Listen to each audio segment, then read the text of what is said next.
Good morning. I'm your docent today, Christina. We are going to have an interactive tour today, so let's have our conversation together. And just to get our tour started, have anyone heard of the word STEM or STEAM? And if so, can anyone volunteer to let us know what that means? I've heard of it, but I'm not sure about all of the different, it has something to do with how a system for education, I think, or parts of the education that need to be there. I'm not sure. So just as Teddy said, STEM actually is an acronym for science, technology, engineering, and mathematics. And the word STEAM have the additional A that stands for arts. And normally we think of them as separate school disciplines, but in fact they work in concert. And today we're going to see exactly how the artwork can reflect the STEM side and how the artworks can help us consider and think about the STEM disciplines. So let's get to our first artwork. Can everyone see the four corners clearly? Yes. Cool. So I'll give you a moment to look at this artwork and we're going to discuss it.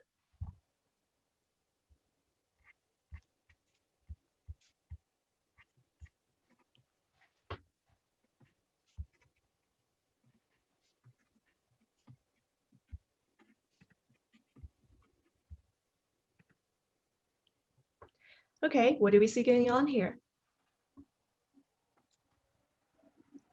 Teddy? It looks like portraits or photographs of people, but they have some kind of a obscuring thing like a mask or something over their faces. Okay, so Teddy said it looks like photograph and it looks like there's a mask over it. So what do you see that made you say it's a mask? Well, maybe mask is not quite the right word, but it's like it's something that obscures their face, that obscures their features. It's a square white, thing in front of their faces. So Teddy is immediately noticing the white squares that is blocking off this pupil's major facial features. Okay, so what are some other things that we can see here? Sue Ellen? They look like they're in black and white. Okay, so Sue is noticing the color of it. And I agree with Teddy that they look like portraits. They look like people.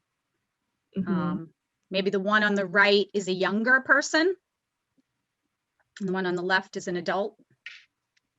Okay, so Sue Ellen is seeing this photographs as portraits and also making some inference on the age of this people. So what do you see that made you say about this people's ages? Well, the photograph or portrait on the right looks like a young boy to me. Maybe he, small, smaller head size, smaller shoulders, just in the ears, we can't see all his features, but, he looks young to me. Okay. As opposed to the left side, the left one. Okay, so it's probably this person's the size of the head or the total size or the total impression that make you feel like this person is younger. Does anyone see it similarly or differently or made other observations? Mary Louise? Yeah, I agree that it's a portrait, but they look like mug shots to me. Like something that the police would take or an army would take something. Okay, so Mary Louise pointed out that this portraits looked like mugshot used in the policing system. So what do you see that made you say that? Because it looks like they were just thrown up against a wall and a photograph was taken. There was nothing, there was no primping, there was no, hair combing, nothing like that. It looks like it was just something that needed to be done and put in a book. So it's probably, right, go ahead, Jen. I want to say, at first I was thinking they were like driver's license pictures or yearbook photos, but you want to look nice for those. And I'm looking at the one on the right, especially where his hair is a little messed up and his collar is all messed up. So I agree with the mugshots. Like these are not meant to be nice portraits, I think. Okay, so just as Mary Louise and Jen observed, it's probably because of the posture, because of the style of this portrait that look like mugshot. And this artwork, actually, it's a set of two artworks. We put them together because they are of a similar theme. They are all called, they took the faces from the accused and the dead, created by the artist Trevor Paglen. And the material is indeed the mugshots photographs.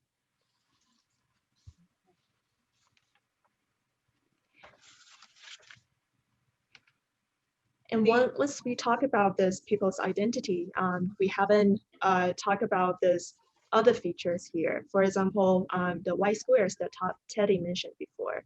So what are some other observations that we can possibly make here? Jen?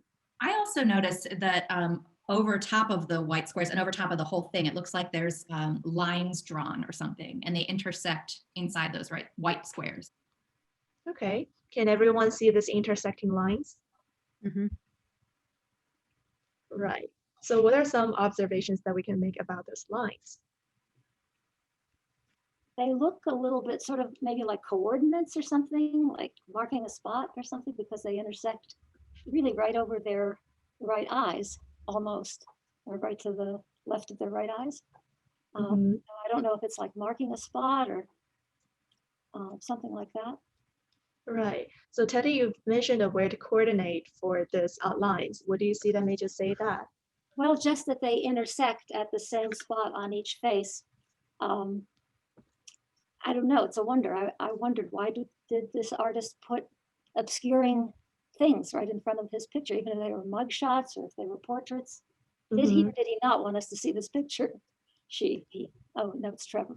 He, right. Sue Ellen? It's giving me an idea, the information that you told us so far, and the way it's blocked. Could it be maybe like an age progression, that it's the same person, but at different ages? I don't know. I'm looking, the right eyebrow, I don't know, seems very similar.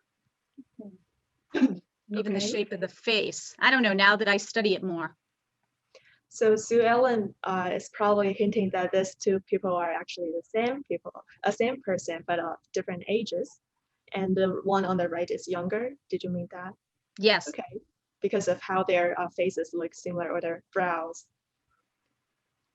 Right, so get back to the white squares and the lines. Just as Teddy and Jen observed these lines, the intersecting lines around the corner of the right eye or the left eyes of this people. This is actually a reminiscence of a facial recognition algorithm that the artist is using. So it's the mathematical abstraction of people's faces, because when the computer is trying to recognize people, they can't just like humans, we see this people's face and we recognize it. They want to know where are the people's eyes, where are their nose, where are their mouths. So this intersecting lines is indeed something similar to a coordinate. They are trying to locate the major facial features of these people, and the artist chose to keep those lines on the photographs. And this portraits or the photographs, they are mugshots, as we talk about.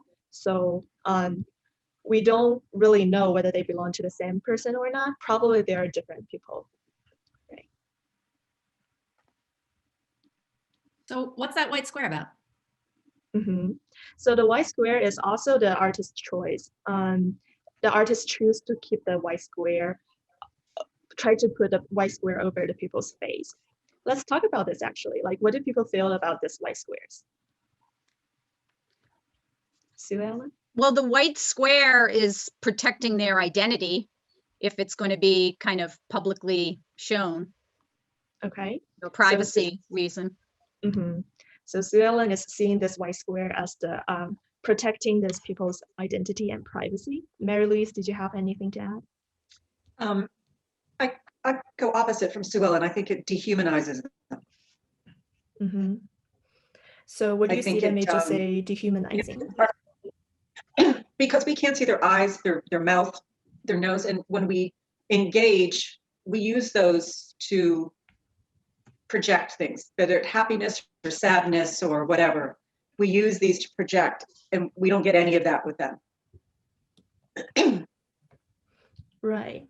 So the white square here actually do have two different layers of meaning. First, it could be the computer's ways of dehumanizing these people's identity, because for the computers or for the machine learning algorithms, the algorithm can't tell who the humans are, and the algorithm don't really care. All they see is just like where the eyes are, where the nose are. So this is indeed blocking the major facial features, give us the impression of dehumanizing. But the artist also said that he created these white squares because he don't want to abuse these people's faces as the researchers or the algorithm do, because these people don't really have the ability to give consent for their portraits being used, even if they are mugshots. So it's Trevor Paglen used these white squares trying to protect their identity and prevent this violence of using these people's privacy. Okay, so we've seen how the artworks reflect ethical concerns on technologies in our current world. And next, we are going to see how art fostered development of science and mathematics in the artworks hundreds of years ago. Okay, can everyone see this four corners of the artwork clearly? Yes. I will give you a moment to look at this and we are going to discuss it.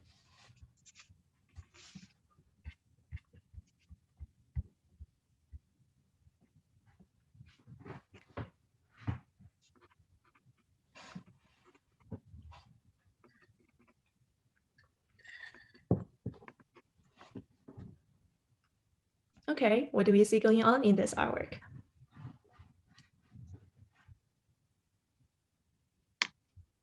Teddy? It looks like a biblical scene because of the way, well, yeah, it looks like a biblical scene to me. Okay, so Teddy see this art as somewhat religious art and say this is a biblical scene. What do you see that made you say that? I think the thing that made me think that is the kind of the scarf over the head of the woman who's holding a baby that looks like it's maybe a newborn baby. Right. Just because that reminds me of religious paintings, I guess. Okay, so yeah, indeed, this artwork is called The Birth of St. John the Baptist. It's painted by Jan Rombouts the Elder around 15 to 5020. Mm-hmm. And it is a religious art. So what are some other observations we can make? Jen? I find that my attention is directed straight to the back of the room, to that figure in the green bed. Okay, so Jen observed the figures on the green bed pretty early, and you said your attention is guided toward that area. What do you see that made you say that? Well, the green is, I think, the first thing to grab my attention because it's a beautiful color and it's sort of playing off those red walls. But then when I start looking around, it's sort of like frames within frames. Okay, so it's probably because of this highly contrasting color of the green that grabbed your attention, but also you mentioned the idea of the frame within the frame. So what do you see that made you say that? Yeah, if I start at the beginning, I'm noticing on the left and the right are these really ornately decorated pillars. And then on the top of the painting, the very top, there's like a ceiling support, or maybe it's a door or something, and that creates one frame. And then as you go back, I see a table on the left and a fireplace on the right, and they both seem to sort of recede into space. And then the bed itself is like a square that's further receded, and then the window right in the back, my eye just like right to the window. Mm-hmm. So Janice, right. Jen is observing a lot of interesting things, like the two pillars at the foreground, the table and the fireplace at the middle ground, and this green bed and the window at the furthest background. So does everyone see this frame within the frame idea similarly or differently? Or can anyone make some other observations? Mary Louise? I see everything Jen's talking about, and as it goes back, I think it's unusual that the woman in the bed is kind of tilted. Mm-hmm. She's not, like the bed is tilted. It's not, the bed isn't flat. And she's tilted towards us. And I wonder if that was a trick that they used with perspective too, to then help draw our eye back. Okay. So Mary Louise observed that a woman lying on the bed wearing all in white is a little bit tilted toward us. And you've also mentioned the word perspective. So did everyone know this word perspective? Okay, so yeah, so as we mentioned before, this artwork is painted around the area of Renaissance, during which the idea of linear perspective is developed and heavily used by architects and artists in their artwork. And linear perspective is a mathematical system to create the illusion of depth on a flat surface. So we can see this, the parallel lines will converge into a single vanishing point at distance. For example, here in this artwork is this windows. And for the figures that Mary Louise mentioned, this artwork is one of the first that the artist Jan Rombouts the Elder painted. So the figures he painted back in that time wasn't that realistic, although it's already trying to make the figures realistic, but we can see the proportions or the figures position, they're not as natural as some of the other masterpieces in the Renaissance period. And now that you say that, the lady in the red leaning against the bed looks a little wonky. So does the woman with the picture. It almost seems like she's gonna tilt over. Mm-hmm. Right. So this we can, as Sue Ellen and Jen observed, these figures on the foreground, yeah, their position are a little bit awkward. But I love the way the women are situated in the room, though. Mm-hmm. I think it's really pretty the way he put them in. Right. The artist did make a specific arrangement of these figures and note their relative sizes. The people on the foreground is larger and the people at the background is smaller. The relative sizes is also part of the linear perspective system. So we've observed now how the artist back in the Renaissance time can use this illusion of linear perspective to create depth in a painting to make it more realistic. And now next, we're going to see how artists have used a similar tool throughout the time to portray a more complicated landscape. Okay, can everyone see these four corners of the artwork clearly? Let's take a look at this artwork and we're going to discuss it.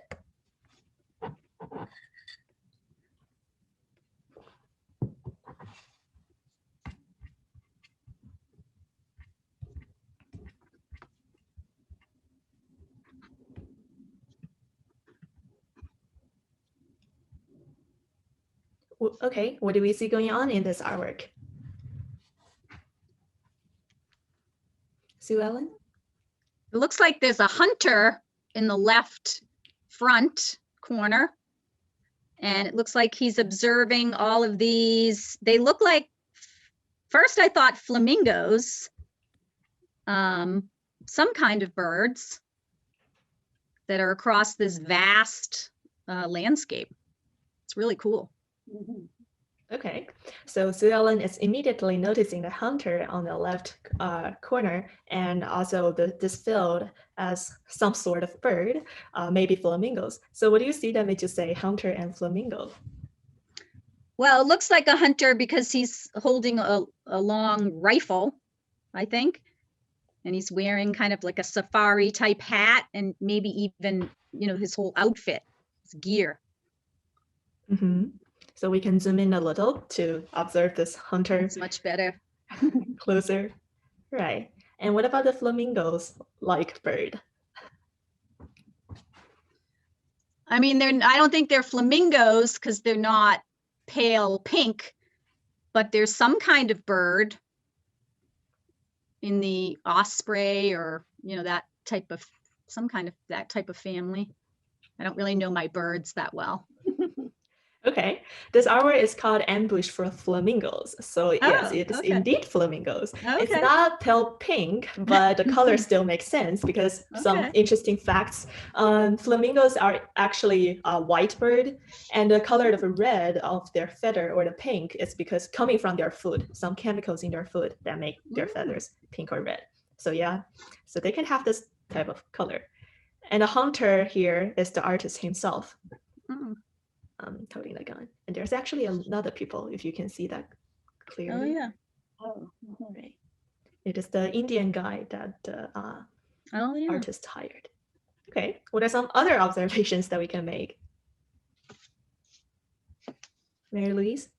you see like you get the impression that these birds are flying really fast through the sky, like there's this blur, and they're coming in low over their other flock mates. It's really kind of fun.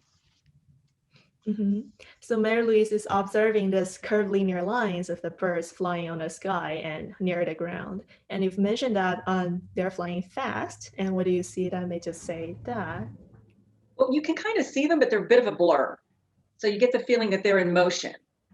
They're not painted with great detail, but yet you know it's the birds. Okay, so when we zoom in a little, we can see the artist really didn't paint those birds clearly, but we still know they're the birds because of the regular pattern. And yeah, it's because it's a little bit blurred that give it a sense of motion. And also the fun fact, the birds fly in lines because this way reduce the most air friction. So because of some aerophysics stuff, birds tend to fly in line, either in artworks or in real life. So the artist is closely observing the nature and faithfully representing it in artwork. Okay. What else can we see here? Teddy? Well, I kind of like the way the lines in the landscape, sort of these horizontal lines, get mimicked in the lines in the clouds in the sky. There's all these horizontal lines that sort of, I don't know, make a pattern. Okay, so Teddy is seeing the horizontal lines on the sky and on the land. So can everyone see the lines, horizontal lines? Okay. Yeah, there are some patterns that are repeating. I think that guy is not a very nice guy.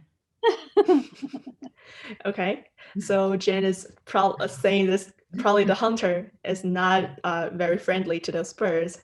And what do you see that made you say that?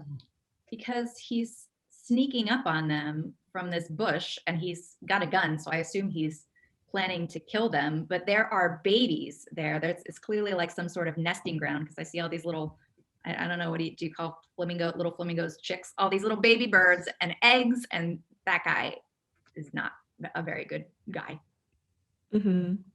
Right, so Jen is seeing this activity as pretty malicious to the birds. And this painting is actually commissioned by a firearm company to sell their gun. So the artist, George Catlin, he hired this Indian guy to make these bushes and guide him to this flamingo land and hunt for the flamingos. And this painting, Ambush for Flamingos, is paired with another one called Shooting for Flamingo, which is after the George Catlin fired his gun. It doesn't seem very sportsmanlike to sneak up on babies like that. Just saying. This must be very old because I don't think that this sort of thing would fly today. Ha. This artwork is painted around 1856 to 57. So yeah, it's definitely something not commonly seen in the 21st century. And if it were, probably gun companies would not hire the man to make a painting like that because it would obviously bring up our sensibilities about babies and shooting and wildlife and all of that. Right. So today we kind of like see this interaction between human and nature in a totally different way than the people hundreds of years ago. Is that a city in the background or mountains on the left? Okay. Way back. So are you talking about this little blurry area in the middle ground? Okay. So what do you see that made you say it's probably a city? Well, I guess when you said 1850, that kind of changed it. But I originally was thinking it was like a distant city because I thought maybe it was tall buildings because the landscape looks different on the left side as opposed to the right, kind of 2/3 to the right. Okay, so yeah, so this painting is painted when George Catlin traveled to South America for some lost gold mines. So it's around that Indian or Amazon River part, and it is the remains of a salt lake. So I think this further in the background, it wouldn't be a city. It would be some probably just some forest, or not forest, some natural scenes. Okay. I've been to those salt ponds in Peru, and I see what you mean now, because yeah, they can be high, kind of on mountains. And the flamingos like those places. And yeah, this is where their food come from. Okay. So we've seen how the artists have closely observed the nature, reflect some scientific or the mathematical facts in the painting. For example, there's lines, there's some biology for the birds and some physics for how they fly. And also we can see some similar linear perspective idea on the horizontal line when the birds are getting smaller at distance. And next, we are going to see how the study of optics science allow artists to decompose the nature further down to more basic elements and create a visual illusion with the whole painting.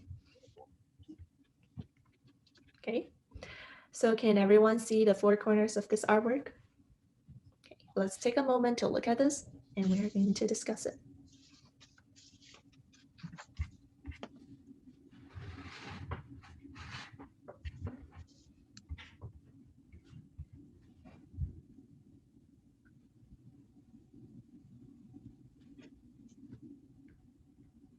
Okay, so what do we see going on here?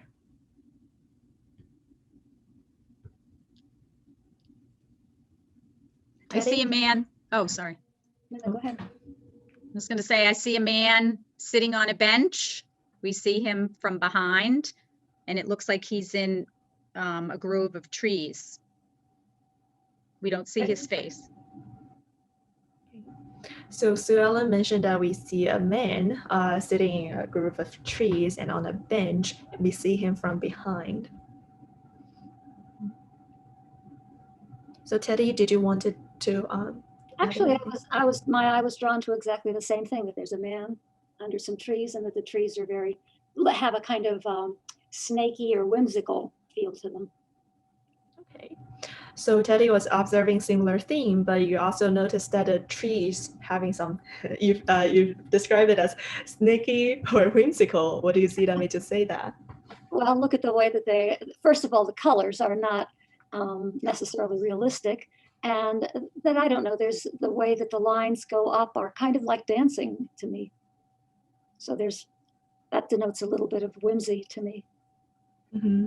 So it's probably because how the artist portray this curved branches of the tree, and also because of the color, the blue color. You've mentioned it's not really realistic. Okay. So what are some other things that we can see here? Jen?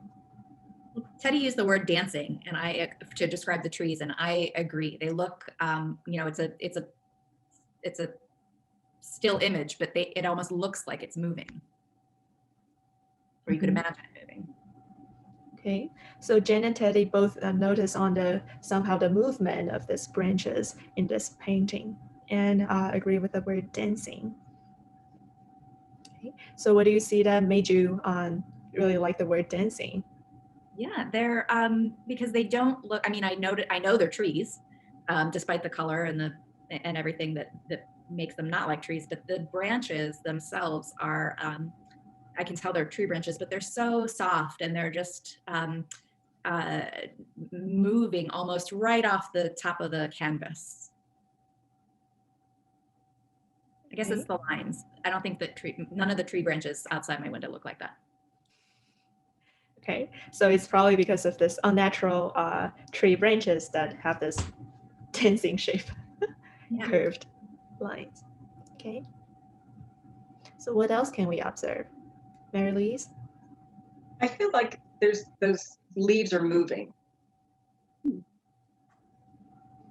Okay, so Mary Louise is noticing the movement not only the branches but also in the leaves. What do you see that made you say that? I don't know if it's just the little dots. that are making me feel that visually or what, but I just kind of feel like there's a little breeze going through there and they're shaking a bit. Right. So let's zoom in on it a little bit. And it's probably because of this blurry contour of the leaves that make you feel like this leaves are shaking and there's a breezing wind going through them. Okay, so also remember that we talk about the unnatural color in this artwork. Let's focus on the color now. What can we see about the colors in this painting? Teddy? Well, especially when you zoom in, you can see that they're discrete little dots of color next to other discrete little dots of color. That when you get up really close, you can see that they're discrete, but when you're further away, they sort of all blend together. Mm-hmm. So Teddy is noticing these little dots of this color that mix together. And this artwork is created by Paul Signac. It's called Plus de Lices. It's created around that Impressionism period, and it's using a technique called pointillism. Although the artist himself wanted the word divisionism instead of pointillism, but they are talking about a similar thing. So the artist would paint little discrete dots of color, really elemental colors like yellow, red, and green and blue. And the artist himself is not mixing the color. He's expecting our eyes to mix the color for him. So when we zoom back and observe this artwork at distance, we see pretty united colors, like they are mixed together in our eyes. Jen? Yeah, it reminds me of the way like a printer works with little dots of color, or a phone screen or a TV screen or something. Right. So probably we have also observed it in nature, in our real life, everyday life, like the screens, the computer screen or the phone screen, they're actually very little dots of the elemental colors of blue and green and red. Yeah, when they mix together at really minuscule scope, they can create some different colors and mix together.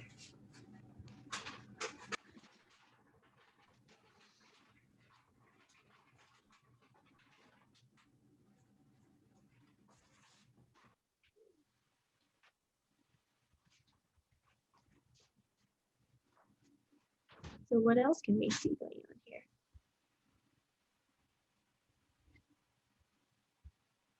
Jen? It looks like cool and shady under that tree, but I think it's maybe a warm day if you're not under the trees.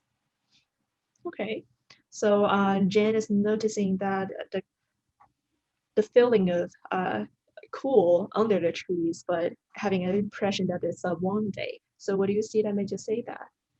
Well, it's so bright, like right above the person's head. I'm noticing that beautiful bright yellow, and it just looks so warm. It reminds me of sunshine. I wish I was out there right now. But it does look where he's sitting looks very calm and restful, almost like a cathedral or something. Okay. Yeah, so Jen is noticing the contrast of this blue and the bright yellow color, and the blue give you the impression of cool, and this yellow is more warm. And Signac did use some color theories that combine with mood, that this warm tone color normally make us feel warm and happy, and this cold color like blue, purple, that can make us feel cool and calm.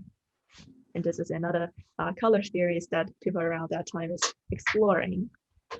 So we see how the artists have used this this illusion of some optics and principles of light to create this the whole painting and allow people to see a natural scene based on the decomposed dot. And next, we're going to see how the scientific theories of colors again allow us to see a painting from a whole new perspective. Okay, so can everyone see this artwork clearly? Let's take a moment to observe it, and we're going to discuss it.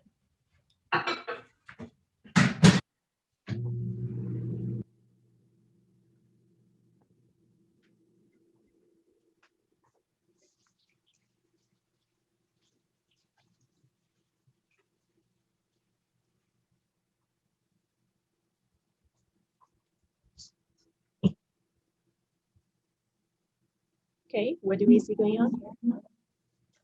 Mary-Louise? There's not a lot to observe. There's two triangles, two right triangles making up another triangle. One's Kelly green and the other is orange. So Mary-Louise is seeing those two triangles that combine to be one triangle, this green one and the orange one. So Ellen, did you have anything to add? I was going to say the same. It looks like a pyramid to me also. Okay, so Sue Ellen is seeing the third dimension here, some sort of depth at the pyramid. So what do you see that makes you say that? I think just, the shape of it, the large triangle, like Mary Louise said, or the two triangles. And then the more I look at it, I can see, it has like more definition to it. Okay. So it's probably because of the shape of this triangle that like it could possibly be a pyramid if we are standing at its front. So does everyone see it same or see it differently? Jen? I mean, I see all of those things, but it reminds me of one of those like trickery games that you see online. Like how many triangles can you find? Or how many triangles are here? Right, so here we see two or three triangles, the green one and orange one and combined one. And actually there's an interesting thing that we can possibly see, like we can see three additional triangles. So I would like to try with you all. Okay, so let's just stare at this triangles as hard as you can. Don't blink, and we're going to count to 10. Your eyes may hurt a little, but just stare at it.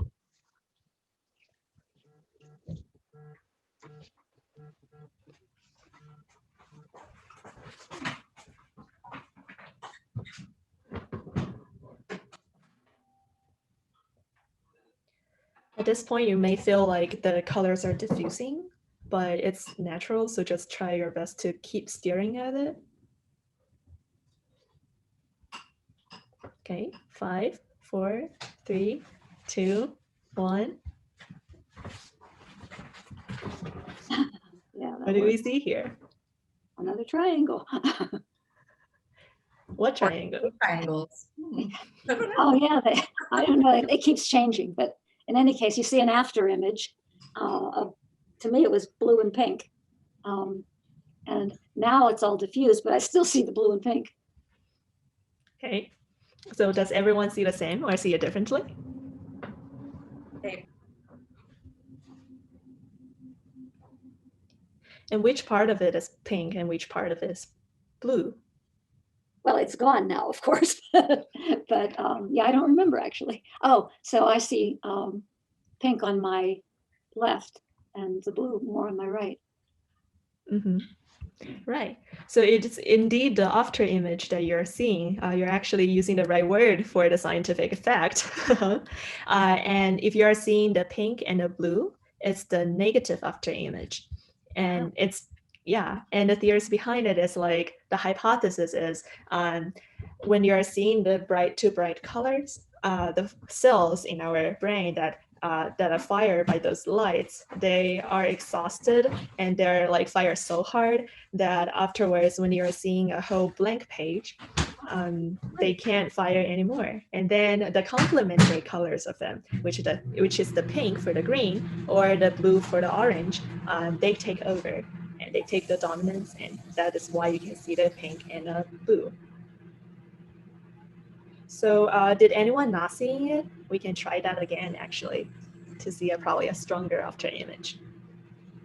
I didn't see it each time, but I saw it once. Okay. Jen? Yeah, I saw it too. And I noticed the longer I looked at it, and I saw Mary Louise. Funny, but I noticed the longer I looked at it, like the green was like fading in and out, and I could see like a stronger, bolder outline almost on the edges of the green, and the same with the orange. And it was just, the longer I looked at it, the more it was changing. Right. Sometimes you can almost feel like you can already see the after image when you stare at the same image. And that is the time when you switch into a blank state that you can see a very strong effect of that. And the longer you stare at it, the more exhausted your cells go, of course, in your eyes. So yeah, it's pretty fun. And yeah, we can all try it with some other artwork in this minimalism chapter. As long as they have this bright color, we can use our eyes to test what are the complementary colors of this artwork. And this artwork is called Two Panels, Green and Orange, created by Ellsworth. It's probably not an original intent for the artist to let us see the pink and the blue two panels, but yeah, it's something that we can observe if we manipulate this scientific tool. That's great. Yeah, It's and fun. the longer you look at it, the more probable that you will see a negative after image. And if you look at it just like a brief period of time, you can possibly see a positive after image. And a similar theory when you're kind of like looking at a very bright sun, and then when you close your eyes, you still see a bright dot somewhere on your eyelid. Okay, so we've seen how we can see science, technology, and mathematics in our works. And next, we're going to see how the artists use a product of engineering to convey meaning in a sculpture. Okay. So can everyone see this artwork clearly? And actually, which would you prefer? Do you like this multiple perspective, or would you want to see this first one, observe that more closely? Okay, so let's take a look at this artwork and we are going to discuss it.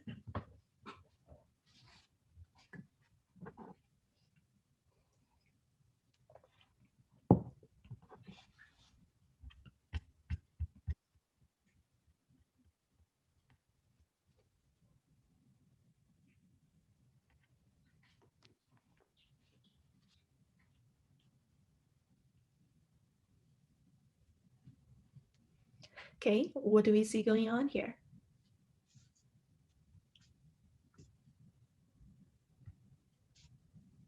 See, Ellen? It looks like a giant mirror, but in like maybe different like parts, but it looks huge. Mm-hmm. So Sue Ellen is noticing the size and also the material of this sculpture. Yeah, the outside of it is a reflective mirror, and the size of it, we're not in a gallery, but it's taller than an average human, so it is indeed very large. Teddy, you have anything to add? I was just going to say, from this perspective, it's hard to tell what it is, whether it's one frame with, I don't know, different perspectives of what else is reflecting what else is in the gallery. But yeah, Mhm. yeah, that makes it different. Right. So we can It's hard probably to tell see what it is or what you're looking at, or what you're looking through, or, Mm-hmm. So it's yeah, it's a sculpture in a very interactive piece. So you can walk around it to see like the different parts of it, and yeah, the different perspective would help appreciate this piece. Mary Louise, did you have anything that you want to say? You're muted. Sorry, my dog wanted to participate at times. The bottom piece, the where you're seeing a lot of the reflection, it looks bowed. And so when you look at the piece in the whole sculpture, you're seeing that it actually kind of looks like a heart. Right. So Mary Louise is observing the shape of this sculpture's outline. This is called Heart Pavilion, created by Dan Graham, and it's a heart shape indeed. It looks like you can go in it too. I see on the top left image, yeah, that looks like a door where you can at least go in it. It's hard to tell from there either partially or completely, but on the other image where you can sort of see it from above, it looks like I see that same door, and you must be able to walk into the whole space. And it looks different, that the inside looks different than the outside. Okay, so Jen is noticing a lot of things, and indeed this is a artwork that we can interact with, and we can walk inside of this heart, and what we see inside will be different from the outside. On the outside, we only see the reflection, but on the inside, we can not only see a faint reflection of ourselves, we can also see through the walls. And that's because the material of this sculpture, which is a two-way mirror glass. Makes me think of where we started with those mugshots, like police stuff. They have those in police room, interrogation rooms. Mm-hmm. Yeah, the two-way mirror are commonly used in policing system. And the scientific theory behind it is because of the light, different lighting condition. Think of your house at night when you turn on the light. You can't really see the dark street outside, but the people outside can easily see your house. So in this sculpture, they just keep the lighting of the inside of the heart relatively dark and outside brighter so that people inside can see through, but people outside can only see the reflection but cannot see in. Neat. Mm-hmm. Really cool. And if you put it somewhere like outside of the gallery where the lighting condition can change above, like for different weather, the inside and outside relationship can actually change.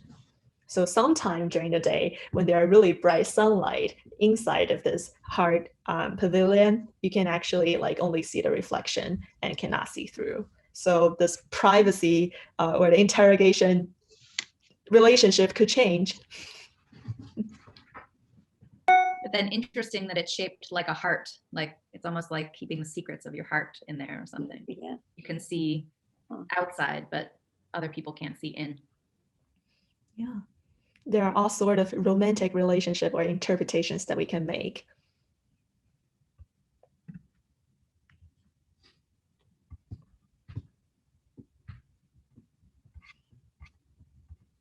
What are some other messages or observations, Mary-Louise? I think it's interesting that wherever you put this piece, the art piece changes. Mm-hmm.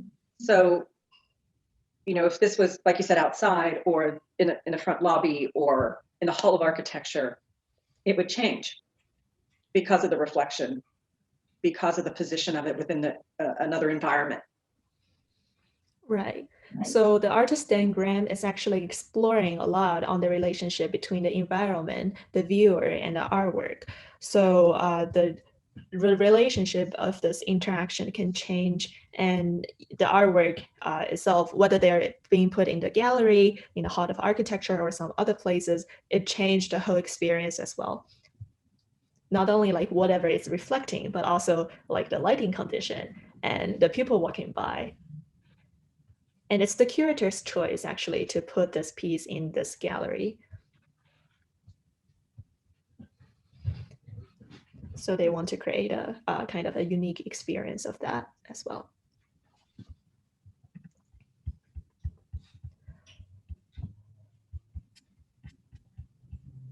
Okay, so we've seen how the artists, we've actually seen all of the 6 artworks, not only from the artistic perspective, but also convey very important messages about technologies, take advantage of this materials of human engineering, or use the mathematical rules of perspective, or showcase the interesting phenomena of science in biology and physics, and especially manipulating the neuroscience of our visual system work to create some visual tricks. And so we've explored all of the STEM perspective and how STEM and arts are closely working together, and why we should really use the word STEAM. So would anyone like to volunteer to tell us, like, out of all this artwork today, which one would you like the best, and which one is the most impressive or surprising? Jen? So the Kelly for me, I've never cared much for that piece before, and you made it very, very interesting to me. That was very fun. Okay, well, and another volunteer? Teddy? I'm not going to pick a particular one, but each one I've seen before, of course, but I see them. But it was just very enriching to see the way you presented it in, you know, from the point of view of physics or mathematics or, you know, more technical kinds of things. It was very fun tour. Cool. Thanks for you all, and I hope you enjoy this interdisciplinary perspective just like me. And I encourage you to continue applying this STEM lens or STEAM lens in other artworks. It's just really intriguing to see how different disciplines talk together and collectively improve our society and convey meaning in art. And I appreciate your time and participation today, and enjoy the rest of your visit.